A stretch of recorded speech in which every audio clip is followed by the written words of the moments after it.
Do these resets 3 to 4 days a week. Change how you move, change your pain, change your life. Let's get to it. So I want to take a quick moment to let you know what's coming up. We're going to show you the Big Six Lymphatic Mojo Reset to bring more proprioceptive sensory awareness to all these joints that you're going to then move in circles. And that Big Six will help with lymphatic flow and blood flow in and out and just make you feel fantastic. And then the next part are the joint circles, because we're going to move all these different joints in circles clockwise and counterclockwise. And that's going to stimulate what they call mechanoreceptors and proprioceptors. These are sensory things that are going up into the brain to help you move better and feel better. So the reason one of those things works so well is because people don't usually move like joints in circles. And what I want you to notice here is that the way that I'm doing it, explore different positions, explore different sizes of circles. And you'll see me struggle with a few of them, particularly for my hip and my ankle. And I really want you to see that because it's a work in progress for me as well. And I don't want you to beat yourself up if you feel like you're not doing it perfectly or quote unquote the right way. I just want you to explore different ways. Okay. So don't put too much pressure on yourself. Have a little fun. Most importantly, just get a sense of how you feel during the exercises and after the exercises, and feel free to share in the comment section how it felt for you when you first did it. But try it 3 to 4 days a week for 1 month, and then you can really share the progress. Okay, so that's what's coming on up. Enjoy it. Hope it makes you feel a lot better. It's one of my favorites. Let's go. So the thing with that I learned in Eastern medicine is that they have this joint to joint relationship where your right wrist will coincide with your left ankle. So if you work the right wrist, you can help your left ankle. And I'll explain to you how that works in a second and why it might be.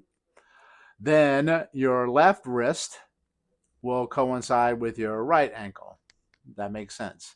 So then we go to the knee. Your right knee will go to left elbow. Your left knee goes to right elbow. Your right shoulder goes to left hip. Your left shoulder goes towards right hip here. So what you notice is that you have this kind of crisscross pattern, or what they call a contralateral pattern. Right? So we have this shoulder to hip,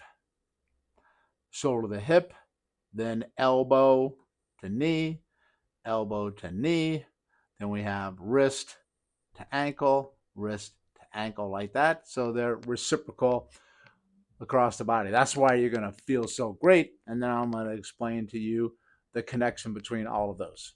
So here we go. So, but before we begin the circles, I teach everyone to always do a Big Six lymphatic reset. That's our trademark reset of opening up areas in the body where the lymphatics and the blood flow get stagnated, they get tension, they get backflow, there's inflammation in there, and they happen to be around the primary joints of the body where most of your lymph node, basically your body waste toilets, gather and they get stuck. So these joints get a lot of tension in them because people sit all day, they have poor posture, and these things tighten up and then fluids get locked. So when you do the Big Six, which go back and watch other videos of the Big Six on our channel, and then go back and watch our morning flow routine. Both of those videos have been so helpful for a lot of people. They've gone kind of viral because they work. It's always a good idea to go back and watch some of those as well. The links will be down in the description notes, or they'll probably pop up here as well as I'm talking. So when you do the Big Six, you open up the flow routes. But when you slap and tap, like I'm going to show you here, you increase proprioception to the joints, which means that your brain now feels the joints because you just slapped the joints. So you increase and have better body awareness for when we're going to go in and start to do these joint circles now. So if you mix the big six plus these, watch out. I mean, that is an absolute juggernaut powerhouse for you to do.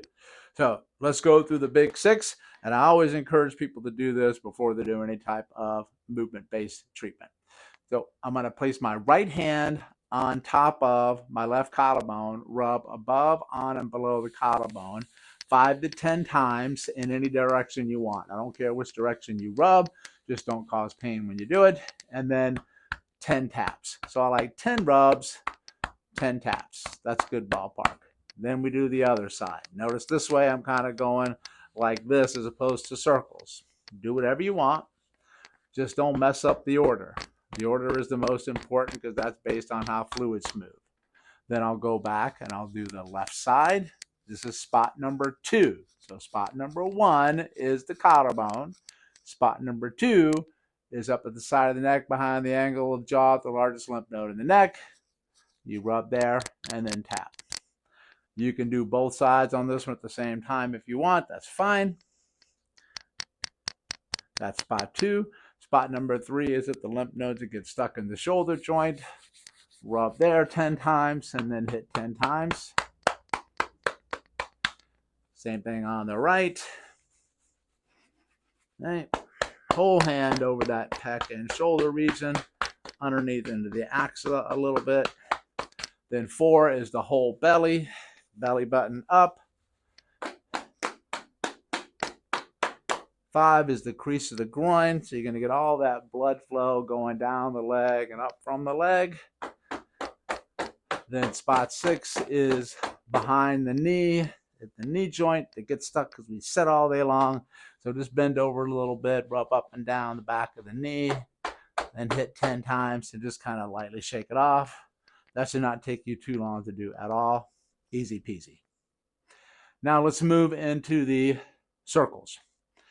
When you do these, just feel things first. Don't overthink it. Don't go too fast. Don't cause pain.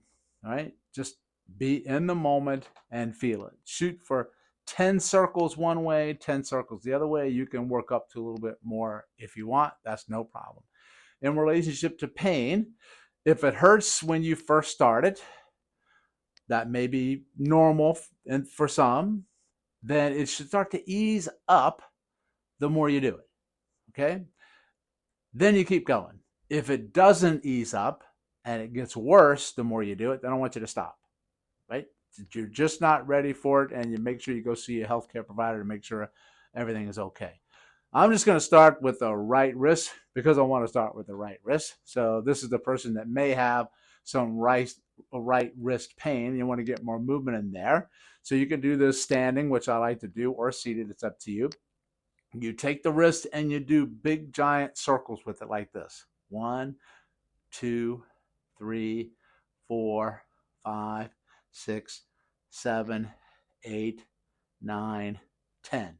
So I'm going clockwise. Now I'll go counterclockwise. 1, 2, 3, 4, 5, 6, 7, 8, 9, 10. Now right wrist goes with left ankle. So when you do the ankle, you can do that standing or you can do it seated. I'm going to show you a standing version, but I encourage people to hold on to something when you do this because you'll have to stand on one leg and it requires more balance. So I don't want you to feel like you're going to fall, but also you can have just too much tension overall in the body and not concentrate on the ankle circles because you're too worried about going timber. All right. So I'm going to hold on to a chair here. And if I move out the pant a little bit, try to concentrate a lot on the ankle joint, not so much in the toes. So I'll move the ankle. I'm going to go in a clockwise direction first. Big circles. 1, 2, 3, 4, 5, 6, 7, 8, 9, 10, and then 10 counterclockwise. 1, 2, 3, 4, 5, 6, 7, 8, 9, 10. Whew, man, that feels really good. I needed that. Now I'll do left wrist, right ankle. Okay. 1, 2, 3, 4, 5, 6, 7, 8, 9, 10. 1, 2, 3, 4, 5, 6, 7, 8, 9, 10. Counterclockwise, clockwise. Move my chair over here. Pull my pant leg up a little bit. Then I'll do my circles. 1, 2, 3, 4, 5, 6, 7, 8, 9, 10. And notice, was it easier for you to make circles on one side of your body compared to the other side of the body? Sometimes that happens. Was it easier to go clockwise or counterclockwise? We just got a lot of body awareness here. 7, 8, 9, 10. That's a nice connection. Now we'll do the elbows. Elbows coming up. So let's do right elbow. There's a couple different ways you can do this. I've seen people with the arm this way. I've seen people with the arm this way, or at different levels, just whatever's up to you. This one can be a little tricky to get down.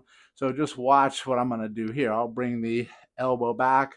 I'm going to kind of turn it in, and you see how I'm making like this circle and my elbow like this. I'll bring it out to the side. 1, 2, 3, 4, 5, 6, 7, 8, 9, 10, and I'll reverse it. 1, 2, 3, 4, 5, 6, 7, 8, 9, 10. So this goes with what? The left knee. So you may want to sit down if you want to do the left knee.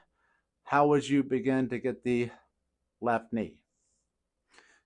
You can bring this up and look at the knee joint. I'm going to circle 1, 2, 3, 4, 5, 6, 7, 8, 9, 10. 1, 2, 3, 4, 5, 6, 7, 8, 9, 10. Some circles will be better than others. Now we can go left elbow, right knee, or you can start at the knee and work to the elbow. It doesn't really matter which one you start with, as long as you do both. Okay, so now left elbow, bring it in, come around. 1, 2, 3, 4, 5, 6, 7, 8, 9, 10. 1, 2, 3, 4, 5, 6, 7, 8, 9, 10. And then the knee. Up again. Circles. 1, 2, 3, 4, 5, 6, 7, 8, 9, 10. 1, 2, 3, 4, 5, 6, 7, 8, 9, and 10. Oh man, that feels really good. Now what about shoulders and hips? So if we start at the shoulder, you got a couple of options here.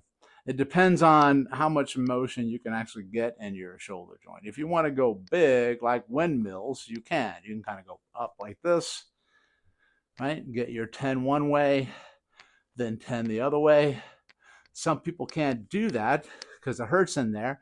Well, you put your either arm here or here, and you go smaller. 1, 2, 3, 4, 5, 6, 7, 8, 9, 10.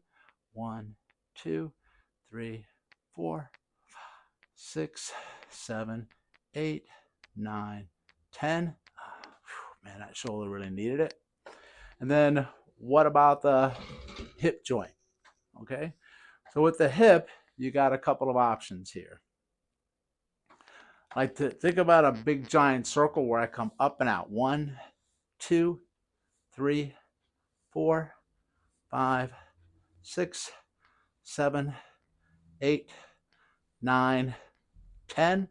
Then I reverse. 1, 2, 3, 4, 5, 6, 7, 8, 9, 10. You can also go smaller version. I'll show you that on the other side. Okay. So with my left shoulder, put this over here. And we'll go like this. 1, 2, 3, 4, 5, 7, 8, 9, 10. 1, 2, 3, 4, 5, 6, 7, 8, 9, 10. So how could you do the circles now when maybe I've got a little bit of a straighter leg? 1, 2, 3, 4, 6, 7, 8, 9, 10. 1, 2, 3, 4, 5, 6, 7, 8, 9, 10. So I've got all these joints connected. So let's just get a little rotation in the spine here. All right. So these are moves you'll see in a lot of different type Qigong practices, movement-based practices. And that's great because they all work. Just want to move. Play around with the foot placement. Right? You see this in our morning flow where we just twist the body and we just swing the arms, kind of let the arms hit the body a little bit like this. And with this one, my feet are just simply planted straight. But sometimes I like to just play around. So when I twist one way here, my back leg comes up, my hip turns, and my heel comes off the ground, and I can really get a nice turn in there. That's one that I like a lot, the twisting.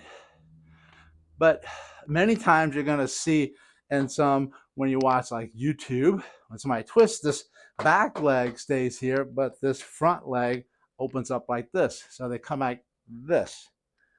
So it opens us up this way. So the front foot lifts up when you shift your weight to the back leg. That works too. I have a novel idea. How about you just play around with them? Don't think so much and just move. Boom. Just like that. Okay? That's it. That's all you got to do.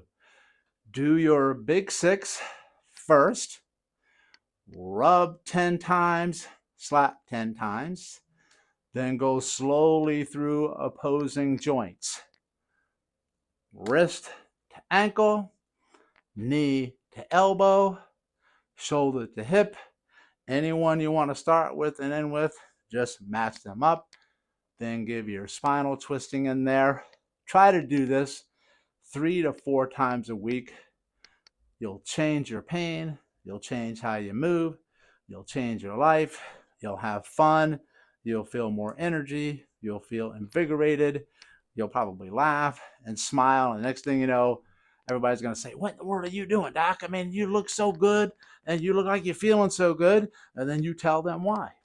Tell them, Stop Chasing Pain showed me how to do the flow big 6 and joint by joint connection. All right, let's talk a little bit deeper about how these areas are connected. So we're going to show you how to release these on opposite sides of the body.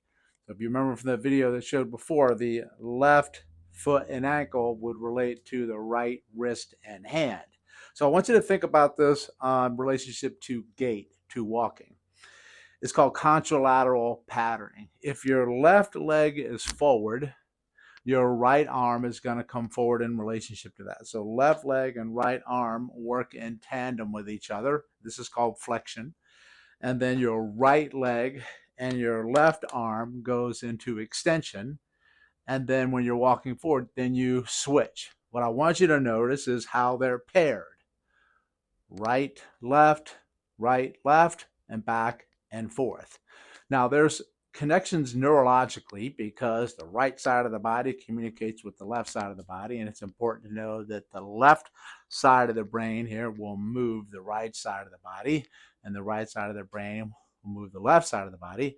So you're always affecting both sides of the brain. But let's think about tension and force. Think of this green elastic band as elastic fascia, connective tissue. And let's give an example of I want to punch something really hard, or I want to pull something with maximum force. So let's say I want to punch something or pull something with my right hand. To do that, I would put my left foot forward to stabilize. So I have my left foot to pull back from. So let's do pulling first. My left foot is forward, and then I would grab something with my right hand, yes, and then try to yank it.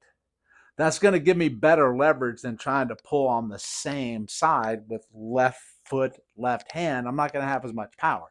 So I have optimal force going through this left foot, and I'm really squeezing my right hand to get this down. So now imagine right wrist and hand and left foot and ankle connected with optimal force. What if you had an issue with the left foot? That means you couldn't post into or use the left foot as much, so you'd overcompensate with what?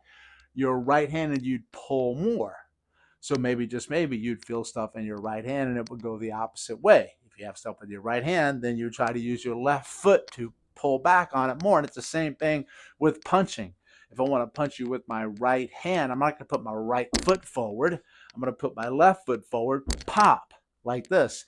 So that transfers up, not just through the foot, but left knee, right elbow, left hip, right shoulder, so you can see how they'll work with each other. That's why you're going to feel so different when you do this, because neurologically, whether you know it or not, these areas are continuously talking to each other. All right? Thank you so much, everybody, for tuning in. This is Dr. Perry from Stop Chasing Pain. We'll see you soon on the next video.